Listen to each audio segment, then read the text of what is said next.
This is Isese Talks with Ategbe. Ifá ní súnkẹrẹ fàkẹrẹ bàtà kì í fẹlẹ́sẹ̀ sílẹ̀. Ẹni a bá bá lọ sóde là ń bá relé. Ẹni ajá bá bá lọ lajá ń bá bọ̀. Tífá féjì kókó ìwòrì. Èyí tí ó tẹjú má kápò ẹ̀ gírígírí. Èjì kókó ìwòrì. Ifá tẹjúmọ́ mi ò wò mí re. Ẹni ó bá tẹjúmọ́ ní rí tajé ṣe. Èjì kókó ìwòrì. Alájẹ tẹjúmọ́ mi ò wò mí re. Èjì kókó ìwòrì. This is the declaration of Ifá from Ìwòrì méjì, one of the primordial Odu, like Oju Odu, the 16th primordial Odu Ifá, Ìwòrì méjì. In this philosophy of Ifá teaching, Ifá is talking about consistency with some touch of loyalty. Ifá is saying a lot of things there, but Ntama Dimombe is the consistency part with some touch of loyalty. Because when we look at the verse, let's break it down for the people that don't understand Yoruba. He said súnkẹrẹ fàkẹrẹ. Súnkẹrẹ fàkẹrẹ is an expression for the movement of the leg. When he says súnkẹrẹ means when the first leg step forward. Fàkẹrẹ is when the second leg follows it. That is the expression there. Súnkẹrẹ fàkẹrẹ. It now said bàtà. Bàtà kì í fẹlẹ́sẹ̀ sílẹ̀. Bàtà means your slippers or your shoe. Kì í fẹlẹ́sẹ̀ sílẹ̀. It doesn't leave like someone's leg. You have to puff it. It won't leave your leg by itself. Ẹni a bá bá lọ sóde là ń bá relé.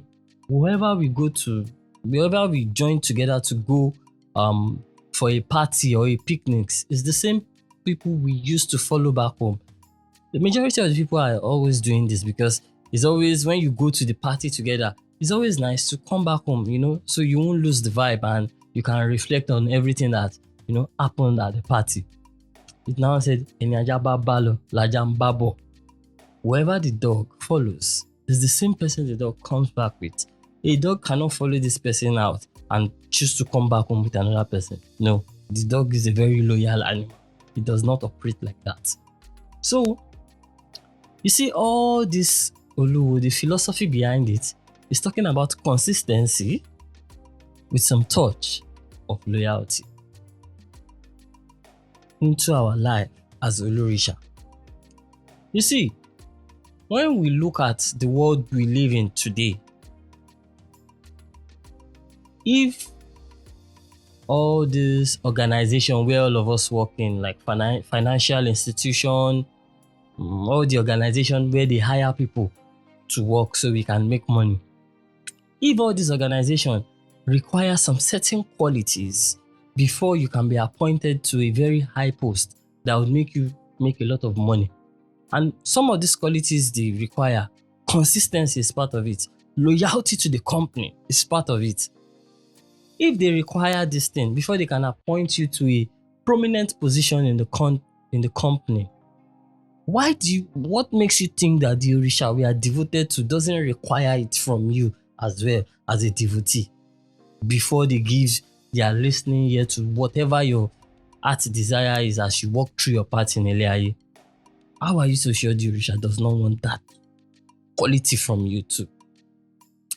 You see, we need to understand that, because I know a lot of people see Orisha as energy. But I'm not saying they are not energy. Yes, they are energy, but we need to understand that they are not just energy.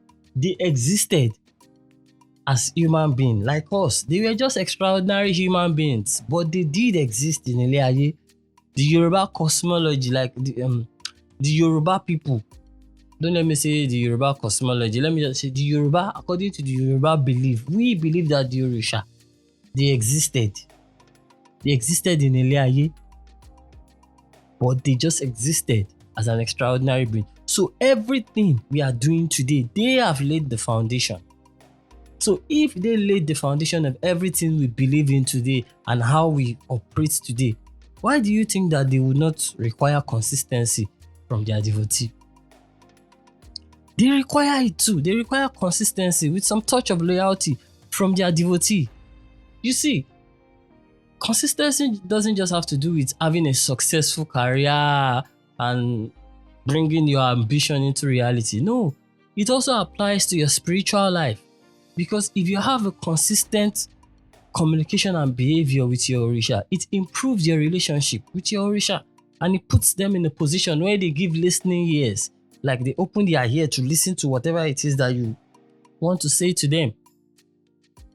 With a lot of people in the Nigeria I live in today, I know a lot of Orisha devotees that they only pick up their Orisha when they want to go to their priest to feed it or to do or say. They don't have a personal communication or worship with their Ojubo. You did this initiation. Do you think they just gave you the Ojubo to keep at home and it should be doing magics in your life? No. After the initiation, the Ojubo is given to you as your personal point of contact with that Orisha. Whichever Orisha you are devoted into. That Ojubo is your own personal point of contact. You use it to communicate constantly with your Orisha. That is why it is being given to you. It's your own point of contact. It is not just something you put at home. So now a lot of people have it at home, or some are waiting that they will give an excuse that I don't know how to communicate. There are some things you need to say. See, even if it's Spanish you speak, you can't speak Yoruba.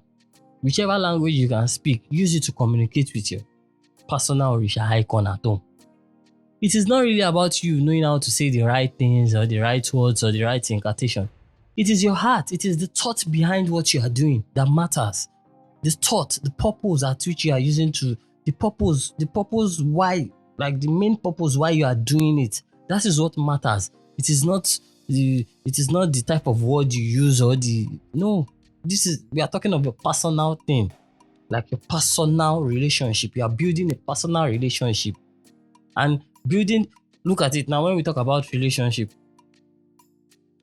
when we want to talk about good relationship,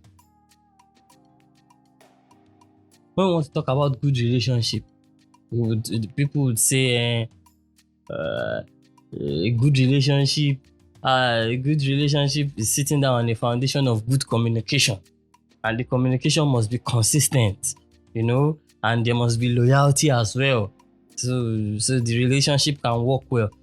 This same relationship that you want to create with the Orisha you are devoted to, it requires this consistency and loyalty.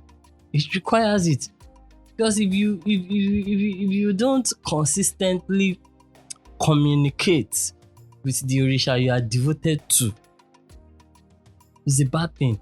Because I'm confidently telling you this, that you would never get to that point where your devoted Orisha, the Orisha you are devoted to, will listen to every little thing you say, like put a share on it, without being consistent with your communication and worship with the Orisha. If you are not consistent with your personal worship with that Orisha, it will never get to that point. I'm confidently saying it. It is really, really important, because one thing we need to understand is that, you see, the Orisha icon, when you constantly communicate and worship with loyalty, like full loyalty, like that of a dog, you are spiritually carving a hole into that icon, and that hole will serve as a direct portal of communication to the Orisha that icon represents in honor. That is what majority don't know. So that's why you see some people, they tell you that when I just went to my Ojubo, I communicated, I talked to my Orisha and everything just happened. It's real. It is not magic. It is real. There are some verses in Ifa, they have some poetic words that they say, Ororomaru, if I'm tenu mi fun Ororomaru. You see that verse? It talks about the importance of communicating with your Orisha icon. Like when they cast that verse for someone, they will tell the person that when you get home, try and always communicate with your Orisha icon. They didn't just give it to you to decorate the house. We need to understand, All these all these things that apply to being a successful person in life, it also apply to having a healthy relationship with the Orisha we are devoted to. It applies to it. There's no different. It is relative. It is relative. Wọ́n jọ ń bára wọn rìn ni. Because that foundation where it was laid down by the Orisha, because they have been existing before we came to existence. We need to just understand this simple philosophy. So there's no magic in being a devotee to whatever Orisha you are devoted to. You have to do some groundwork to get that Orisha to be very active in your life. So that will be it for this episode. Thank you very much for listening to this one. I'll see you guys on the next one. Ireo. This is Isese Talks with Ategbe.